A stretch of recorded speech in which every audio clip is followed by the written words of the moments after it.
tonight. Trump and Chicago's gangs. I'd rather do a few years in the penitentiary than life in a cemetery. North Korea's threat capacity. And the brazen copycats of Silicon Valley.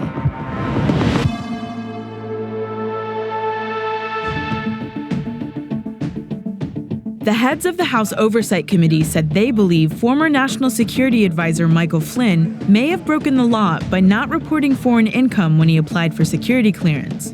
As a former military officer, you simply cannot take money from Russia, Turkey, or anybody else.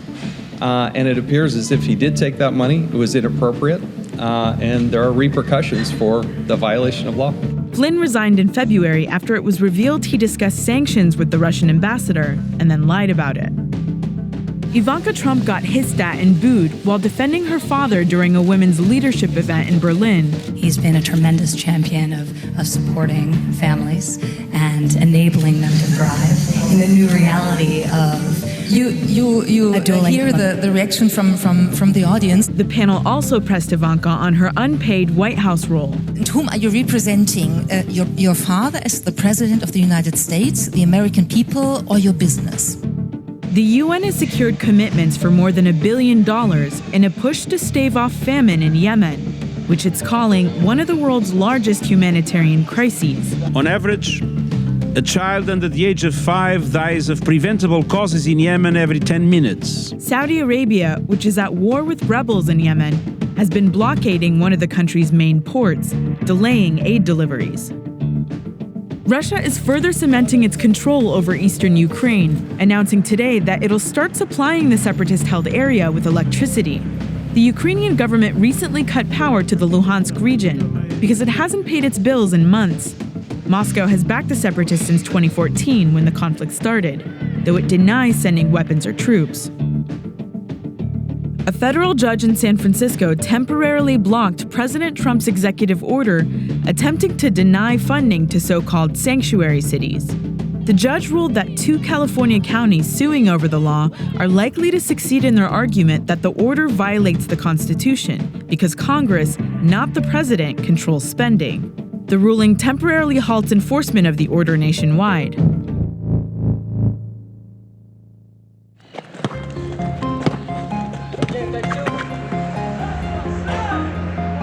Last night, Chicago passed 1,000 shootings for 2017. Is this a war-torn country? What are we doing? And we have to stop the violence. President Trump called out Chicago's troubles and campaigned on finding the solution. 12 days after inauguration, a pastor named Daryl Scott told President Trump he had one.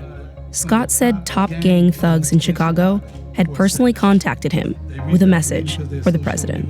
They respect you, they believe in what you're doing, and they want to have a sit down about lowering that body count. Daryl Scott is from Cleveland and doesn't have many contacts in Chicago, but he's got the attention of the White House. Because what's happening in Chicago should not be happening in this country. Scott and Donald Trump first met back in 2011, when Trump was flirting with the thought of being president. During the campaign, Scott introduced Trump at Ohio rallies and spoke at the Republican National Convention. God bless Donald Trump! God bless you! And God bless America! He's now the CEO of the National Diversity Coalition for Trump, and his promise has made him the de facto Fix Chicago advisor.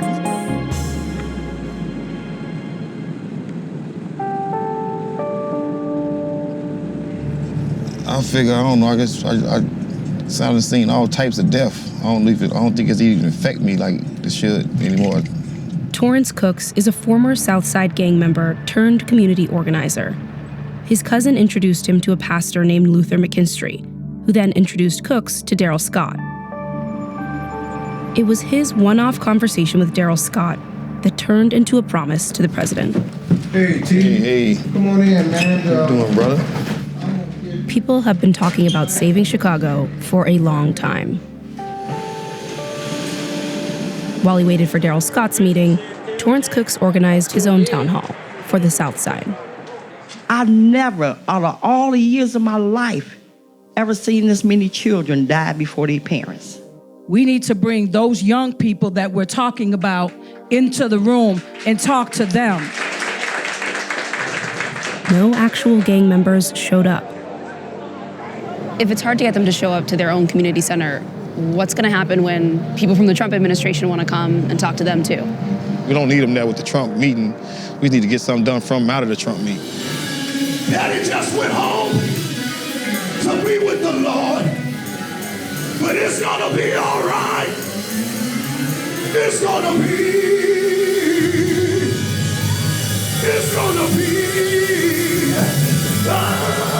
Larry Tabrone is a pastor who does community outreach on Chicago's West Side. He was skeptical of Scott's comments and decided to reach out to Scott, who then invited him to be a part of the meeting. Do you buy it that Trump is the guy who can change Chicago? I buy that he has the power to do it. If jobs are going to come to my city, I don't care if we wake Hitler up out the grave and Hitler says, I'm going to help the African-American community in the inner city of Chicago, I'm going to roll with Hitler. There are some people who'd say that it's about as likely that Trump is going to help black people in Chicago as Hitler rising from the grave to help black people in Chicago. Do you think that Trump has an accurate understanding of Chicago and that he can treat its people right? The police tried it their way. The preachers tried it their way. You know, we're praying our way out. We're laying on the ground. We're marching. That didn't work. The plan was for Cooks to bring the South Side and for Tabrone to handle the West. The two sides historically haven't been able to get along. The meeting was set for March 21st at a Marriott near the airport. Deep down, the majority of us want the same thing. We want the homicide rate to stop in Chicago. I personally, in 2016, did over 100 funerals myself. It's hard enough to get community leaders to work together. It's even harder to get the gangs to. It no longer looks like the organized crime of the 80s and 90s. The original leaders are dead or in prison, and gangs have fractured into cliques, fighting bitterly for money and territory. Why every day are you carrying that around with you? It ain't safe. You don't know who to trust or who not to trust. If you leave the house without this, it's like get killed. It's like you basically saying, shit, fuck my life. You know what I'm saying? So when you wake up in the morning, when do you first grab that? As soon as you put on your clothes, it's like putting your clothes on. How you bend down to tie your shoe, how you go in the bathroom to wash your face and brush your teeth, that go on your hip like you putting your belt on. The last thing you doing is worried about the police. I'd rather do a few years in the penitentiary than life in a cemetery. You know what I'm saying? Birdman and Little G are gangster disciples on Chicago's West Side. He's doing a lot better than when I first got out the hospital. I wish each one of my bullets could bring back one of my dead homies. I've been hit 13 times. That'll be 13 of my homies that'll be back. Birdman was shot in November, and the wounds are still fresh. He replaces his bandages with his grandma's napkins and tape he borrowed from our cameraman. This reality is a world away from hotel conference rooms, much less the Oval Office. Birdman and Little G have never heard of Darrell Scott, Pastor Tabrone, or Torrance Cooks. I bet you that whole table gonna be full of everybody in suits and ties, man. They ain't gonna have nobody in there dressed like how we dressed. Why don't you think you get invited to meetings like that? How? They think we too ignorant. How is somebody like us gonna get invited to somewhere like that? You know what I'm saying? Who they gonna see it? How we gonna get an invitation? The night before Darrell Scott's scheduled meeting, Scott's team sends out two conflicting press releases. The first calls the meeting a gang summit with a negotiated ceasefire. The second walks the promise of a ceasefire back. Less than an hour later, Scott postpones the meeting. This meeting happened on the impromptu, and it was because of the cancellation of Dr. Scott and T. Cooks. A frustrated Pastor Tabrone invites people to a makeup meeting on the West Side. No Southsiders or Trump associates in sight, or gang members. Xing out the Donald Trump syndrome and, stop jumping on the bandwagon that Donald Trump is this monster and he hates black people. We need to know for ourselves. And that's where I am right now. Back in Cleveland, Pastor Darrell Scott prepared to make things right. and reschedule the meeting.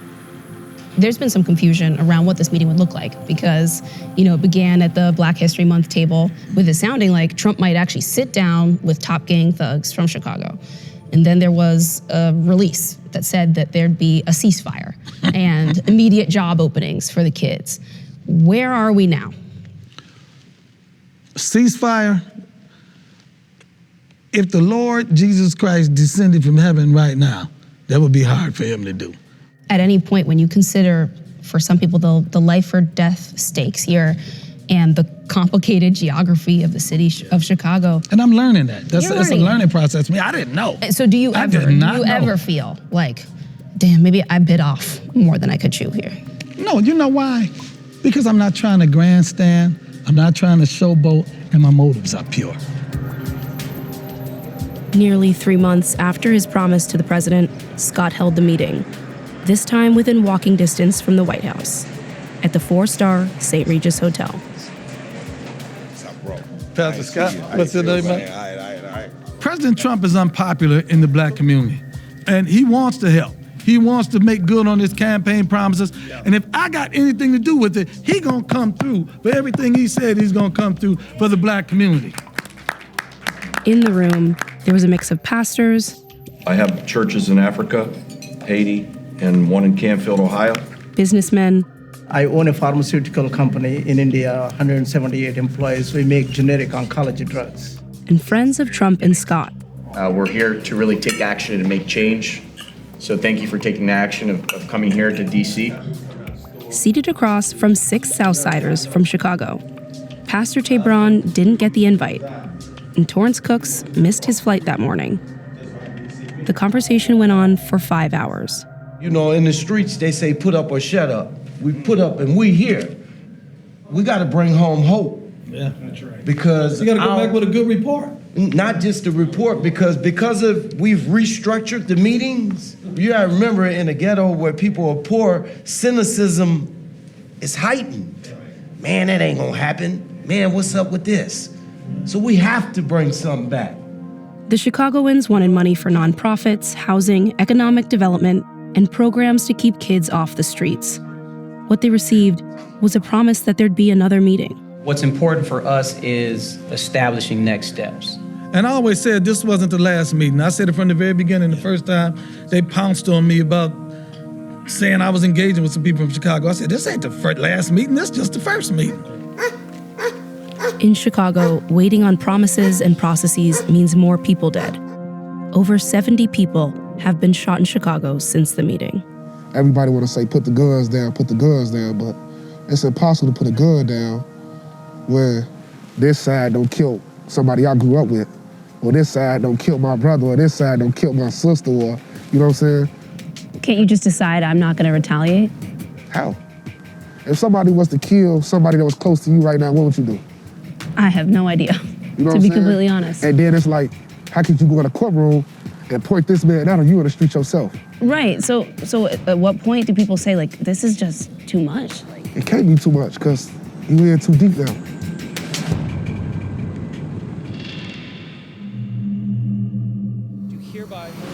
The U.S. government will run out of money and stop functioning early on Saturday morning, unless Washington can get its act together to prevent it. President Trump made it known that he'd let the government shut down if Congress's funding bill didn't include money for his border wall. Then, on Monday night, he backed down. It's all part of an increasingly common ritual of shutdown brinksmanship that's rapidly becoming the only way that Washington gets anything done.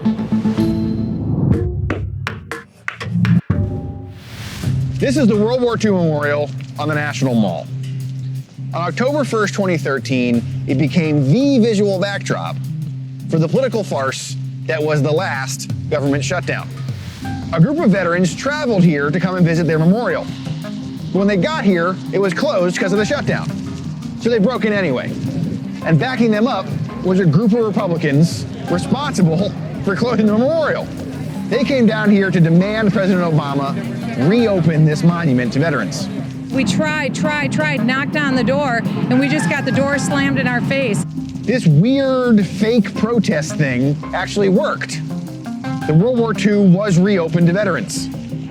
But all the other memorials to all the other wars all around me, along with every other National Park Service site across the country, remain closed. It was, all in all, a very dumb moment.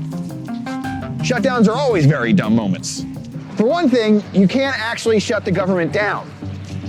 If a person can shoot you or arrest you, they stay on the job. So does everybody with a national security job. Shutdowns produce a lot of very silly stories. The 2013 shutdown produced the viral picture of the kid trying to get into the zoo and the viral video of the guy who came down here to mow the lawn because there's nobody else here to do it. But they also produce a lot of very serious stories. Millions of Americans who rely on government benefits, like veterans and low-income people, are left helpless as the government tries to figure out what to do with their benefits under the shutdown. But mostly, it's just really expensive and absurd political theater. Standard & Poor's said the last government shutdown cost the economy $24 billion. Republicans are scrambling this week to make sure this doesn't happen again. Paul Ryan's been promising for a month that Americans need not worry. We're not going to have a government shutdown. The president doesn't want to have a government shutdown. So why are we even talking about this? Why is there even the smallest concern the government might shut down this week? Because this is how budgeting in Washington works now. Everything is done under threat of the shutdown. You get right up to the line, and sometimes you go over it. This used to be considered political suicide, but that may not be true anymore. In October 2013, when this memorial was on the news every day, polls showed Americans hated the shutdown and blamed Republicans for it. But 13 months later, voters shocked Democrats by handing Republicans a huge victory in the midterm elections. So if you're a politician who likes to play with fire, you might start thinking that when it comes to threatening a government shutdown, you're not likely to get burned.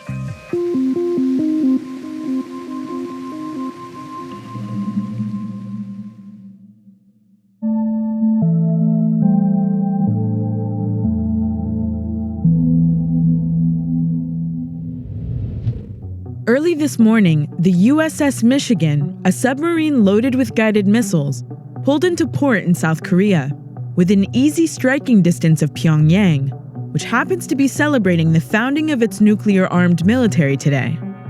North Korea has been test-firing a lot of missiles lately, each time moving closer to developing an intercontinental ballistic missile that can hit the US. But analysts say the country's long-range ambitions are still a long ways off. Probably.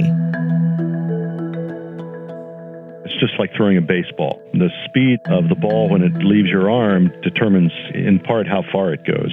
When you're developing a short-range missile, you don't have to get the speed up very high. But as you try to get longer and longer ranges, which means you're trying to get the missile up to higher and higher speeds, just the weight of the missile itself becomes a problem. The longest-range missile that North Korea has operational is its Nodong missile, which has a range of about 1,300 kilometers, allows it to reach Japan. The one missile that has longer range, the Musadon, has a range of something like 2,500 to 3,000 kilometers. It's had one successful test, but it's had about 7 failures. When people talk about intercontinental ballistic missiles, they typically mean missiles that are greater in range than about 5,500 kilometers. If you look at North Korea, in order to reach, say, the west coast of the United States, they would have to have a range of something about 9,000 kilometers. Even to reach Alaska, you're talking about probably 6,000 to 7,000 kilometers. The technical issues that face them are trying to build missiles that have new types of propellants that are more powerful, give you more thrust, trying to get the structural weight of the missile down, trying to get all these complicated systems to work together with a guidance system that will give you relatively good accuracy and a heat shield that will allow you to get the warhead back down to Earth. All of those things, I think, are solvable. You know, North Korea still has a long way to go to get these long-range missiles working, which gives the world a window of opportunity to try and stop them.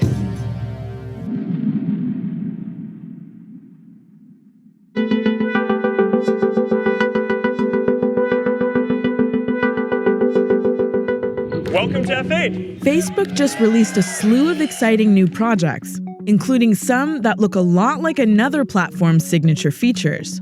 But in the tech world, plagiarism is just another word for innovation. Nellie Bowles explains Silicon Valley's copycat culture.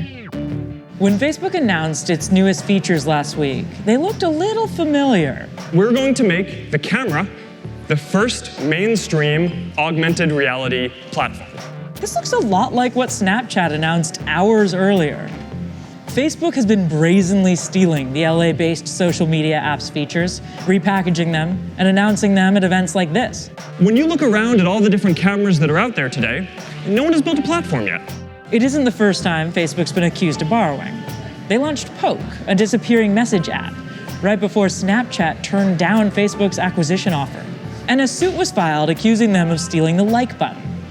To be fair, Facebook did win that case, but this is how Silicon Valley has always worked. Yeah, borrowing or stealing ideas is part and parcel of Silicon Valley's history going back to the very beginning. The transistor was invented at AT&T, and then in the 1950s there was a lawsuit, and part of the terms of the settlement of that antitrust lawsuit was the forced, free, mandatory licensing of the transistor. If that hadn't have happened, Silicon Valley never would have happened. The Mac borrowed a lot from Xerox's Park operating system. Apple also borrowed the mouse from Xerox. Google didn't invent ad search technology. That was GoTo.com, a borrow that eventually resulted in a $300 million settlement with GoTo's current owner, Yahoo. Apple sued Samsung when their Galaxy S2 had similar design features to the iPhone 3GS. It's hard to stop theft in tech. Patent law is usually behind the innovation cycle, and lawyers struggle prosecuting around companies that don't sell goods but give them away for free, like Facebook. Facebook did not respond to our request for comment. I actually don't think the Valley is as innovative as it believes it is. I mean, it spends a lot of time patting itself on the back, but in fact, there's more engineering than innovation in the Valley.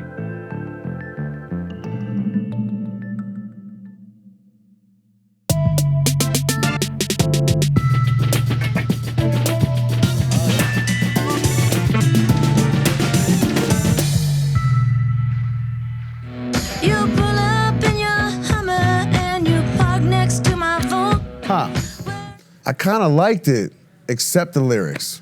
You were in your Hummer and I was in my Volkswagen. Did she say Volkswagen or Volt? I thought she was like Volk. I thought that was like slang for Volkswagen. What did she say, Volt? Yeah, doesn't Chevy make a Volt or something like that? Whatever the fuck it is, this shit is boring. Energy car. Sorry, man, I'm not interested in that. Run the Jewels is officially beefing with Sheryl. No, all due respect, Sheryl Crow is a fucking multi-millionaire. She doesn't care about my opinion. It just wasn't really ever for me. Sheryl Crow's burning her Run the Jewels t-shirt right now. And this feels like a victory. Competition is slim to me. Some slick East Coast rap shit. The first part of the beat reminded me of the Clips shit. Yeah, with the... Yeah. I feel you on that. Which is dope. Thumbs up from Run the Jewels. Body like a back road, driving with my eyes closed. I know every curve. This is country music meets hip-hop writer. This was definitely written by either a black kid that grew up rapping or someone who grew up listening to rap. And I'll be honest, I grew up in the South, so if I'm stumbling in a country bar high as fuck at 3 a.m, this is the record I'm dancing to with the cowgirl. Wednesday night, Moms Come for Free. This is the one. Yep. Cause I got issues, but you got them too. This is Lord, right? No? Huh. I think this shit is cool. I mean, it's well produced, you know? Yeah. And again, it's a good record. I'm a sucker for a fucking heavy 808 dropping in the middle of some shit where you don't think an 808 is about to drop. You know, I'm a 40-year-old man now. I can't relate to this shit. But with that said, I feel like my daughter would love it. You know what I mean? So I'm not mad at it at all. But I'm here to tell all teenagers, your partner's gonna break your fucking heart. Y'all will be friends when you're 30. Don't worry about it. That's why we came here. Yeah, you won't be with the same one person. idea. We're gonna warn the teenage youth. Yeah. And one of them is how bad I need you. That's Vice News Tonight for Tuesday, April 25th. Tune in this Friday at 7:30 Eastern for a special episode on the first 100 days of Donald Trump.